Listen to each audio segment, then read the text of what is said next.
sahabat Bubah Mukti, kembali lagi dalam acara Apa Kabar Bekasi. Tentunya bersama saya Nadia, dan hari ini saya sudah bersama dengan Ketua Kwarcap Pramuka Kabupaten Bekasi, yaitu ada Kak Yana. Selamat siang, Kak. Selamat siang. Oh, manggilnya kakak atau bapak nih? Panggil kakak. Kakak ya, aku suka belibet soalnya. Biasanya Pak Yana, sekarang jadi Kak Yana. Sebenarnya kalau di Pramuka itu kakak, sebutan kakak itu filosofinya seperti apa sih, Kak Yana? Ya, Pramuka itu kan kepanjangan dari Praja Muda Karana. Praja itu adalah jiwa, kemudian muda, jiwa muda tentunya, dan Karana itu berkarya. Jadi di gerakan Pramuka itu kita semua berjiwa muda. Berjiwa muda ya, walaupun muda. Umur sudah jauh di atas kita ya, Kak ya. Tidak melihat usia, tetapi melihat dari pemikiran, kemudian permainan-permainan atau kegiatan kepramukaan itu lebih pada permainan-permainan. Jadi yang biasa dilakukan oleh anak-anak muda, makanya kita panggilannya kakak. Kakak ya. Nah, kan sekarang kan banyak juga nih ya kakak-kakak kita yang mungkin usianya sudah jauh di atas kita. Itu gimana sih cara membangkitkan jiwa mudanya sendiri lagi? Ya, di kepramukaan itu ada pendidikan-pendidikan.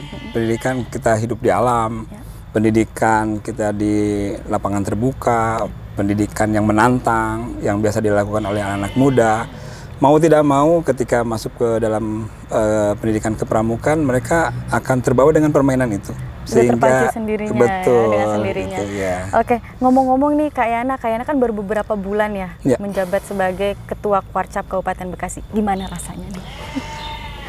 Alhamdulillah, puji syukur kepada Allah Ta'ala bahwa rekan-rekan dari Kuartir Anting, kemudian dari pengurus yang lama, kemudian juga dari Mabi Cab, itu sepakat untuk menjadikan saya sebagai Ketua Kwarcap. Mungkin latar belakang karena mereka ada yang mengetahui bahwa saya dulu pernah aktif di Pramuka. Kemudian juga dalam jabatan saya, jabatan sebelumnya pernah jadi Kasatpol PP, pernah di Dinas Perhubungan, yang kegiatan-kegiatan yang cukup menantang, yang mungkin samalah dengan gerakan Pramuka. Berarti memang sebelumnya sudah ada pengalaman dan sudah nyemplung di dunia Pramuka itu sendiri ya, Kak ya? Ya, alhamdulillah. Saya kebetulan ibu seorang guru yang memang melakukan pembinaan pendidikan ke anak-anak murid. Saya dari tahun 75 lah, tahun 75 ketika saya kelas 3 SD masih masuk siaga. Kemudian saya ke SMP, saya alhamdulillah aktif di Penggalang, dan saya menjadi ketua Pramuka SMP, Pratama namanya. Dan saya ikut Jambore Nasional, Jambore Asia Pasifik. Itu pengalaman yang luar biasa. Saya ke SMA pun sama, saya jadi ketua Pramuka SMA, saya di Pradana, aktif di Remuna, Kanira, dan lain-lain. Saya di mahasiswa pun sama, saya aktif di Pandega. Dan kebetulan di Akademi Pemerintahan Dalam Negeri itu ada kegiatan kursus mahir dasar. Jadi saya sampai ke pembina juga. Gitu ya. Oke, berarti memang sudah nggak diragukan lagi ya di dalam dunia pramuka ini ya, Kak ya, Kak Yana. Nah, ngomong-ngomong tadi soal siaga, penggalang, terus ada penegak, terus pandega itu ya. Itu perbedaannya apa aja sih, Kak? Kalau siaga lebih kepada kegiatan-kegiatan apa namanya? Kegiatan pesta. Pesta siaga itu permainan-permainan ayah bunda seperti itu ya. Kalau penggalang lebih dewasa lagi, permainannya lebih meningkat ke tantangan, apalagi ke penegak. Penegak untuk SMA ini ada saka-saka, ada saka Bayangkara, ada saka Taruna Bumi, ada saka Wana Bakti, ada saka Bahari, saka Dirgantara. Lebih kepada kreativitas inovasi. Nah, Pandega juga sama untuk persiapan kegiatan-kegiatan untuk menjadi pembina. Dia sebagai asisten pembina, bagaimana dia bisa mengembangkan permainan-permainan yang adaptif, yang disesuaikan dengan kondisi saat itu terjadi. Gitu ya. Nah, kalau yang tadi itu sempat kakak juga sempat ini ya membuka acara pelantikan juga, Kak. Kalau tadi itu acaranya soal apa sih? Kursus mahir dasar itu kegiatan kursus yang wajib dilakukan oleh calon-calon guru.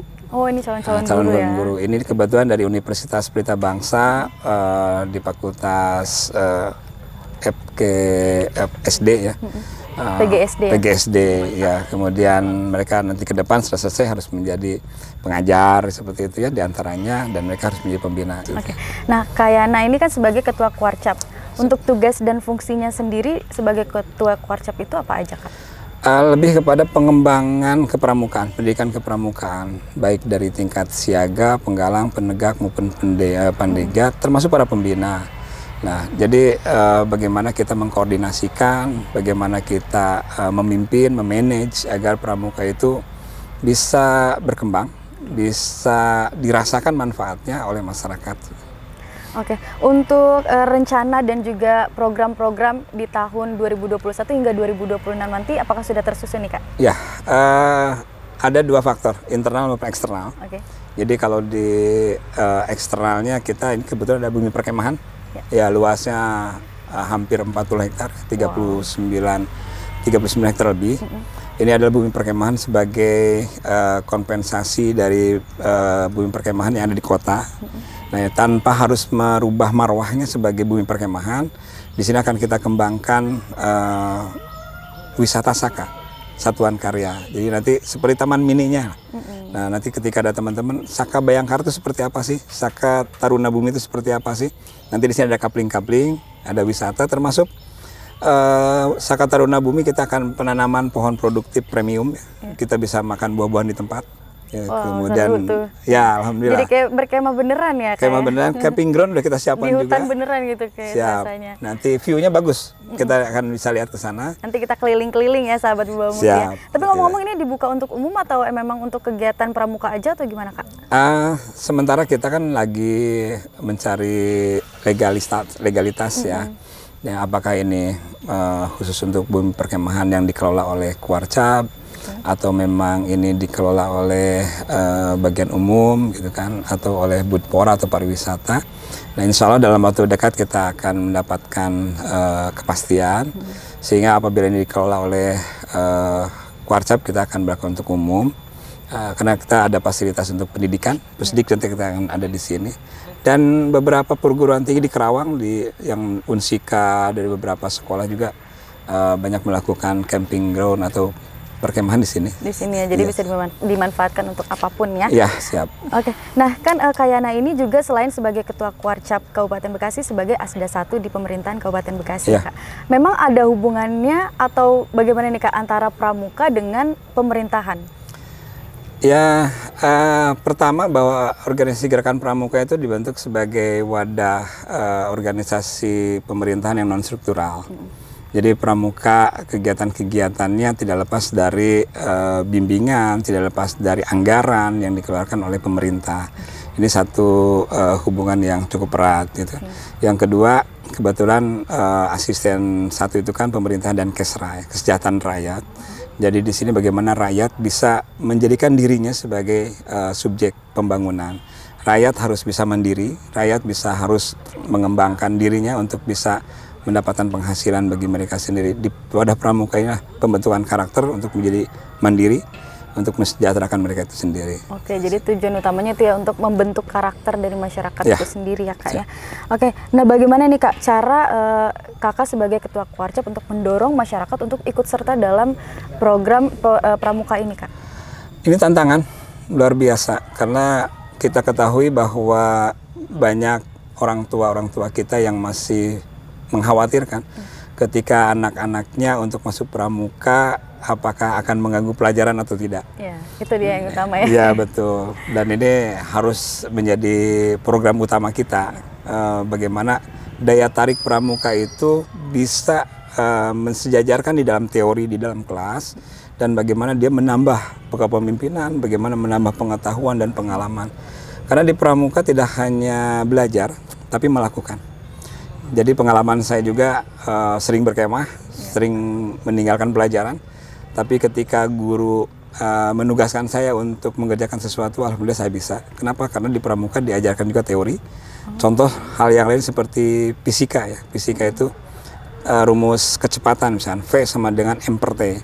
Di pramuka diajarkan bagian praktek yang sebenarnya, kecepatan arus, kecepatan angin dan sebagainya. Jadi tidak hanya teori di dalam kelas, tetapi di pramuka teori dapat di kelas, tapi secara praktek di luar di pramuka lebih dari itu. Jadi itu orang memang yang penting kan prakteknya ya Kak ya. Manfaatnya untuk apa sih pelajaran di kelas di pramuka diajarkan? Ini loh manfaatnya gitu ya. Oke. Nah untuk pramuka sendiri, apakah pramuka ini ikut serta dalam kegiatan sosial gitu Kak? Seperti kayak bantuan, mengirimkan bantuan dan lain-lain. Ya, alhamdulillah kita punya namanya pengabdian masyarakat. Salah satu wakil ketua, nah ini ada dari pejabat juga. Kemudian di bawahnya ada Satgas yang kita namakan Pramuka Peduli. Dalam waktu 2 bulan ini sudah banyak kegiatan yang kami lakukan, seperti pemberian sembako untuk korban rob yang ada di Tarumajaya, di Babelan, termasuk Muara Gembong. Kemarin kami baru pulang dari Lumajang, erupsi Semeru, kita berangkat juga, alhamdulillah. Dan ini mereka luar biasa. Kompak ya Kak? Kompak, insya Allah. Nah untuk ininya sendiri gimana Kak? Kan sekarang lagi masa pandemi COVID-19 ya. Sedangkan pramuka itu kan satu grup gitu ya, berkumpul. Ya. Untuk ininya gimana Kak? Secara teknis di lapangannya? Kita harus koordinasi dengan dinas pendidikan. Tapi memang harusnya tidak harus bahwa latihan pramuka tergantung pada pembelajaran tatap muka, tidak. Karena komunitas tersendiri, dan pramuka sendiri ada 2, ada pendidikan formal, ada pendidikan komunitas atau non formal. Nah tidak hanya di sekolahan, tetapi komunitas-komunitas lain itu bisa bagian daripada gugus depan gerakan pramuka. Nah ini memang satu tantangan kita ketika mereka selalu ingin latihan pramuka bersamaan dengan pembelajarannya. Oke, nanti kita bakalan lanjut lagi ya Kak. Kita harus berteduh dulu nih. Udah hujan. Ya sahabat Bumba Bukti, jangan kemana-mana. Kita akan kembali lagi di tempat yang berbeda. Jangan kemana-mana.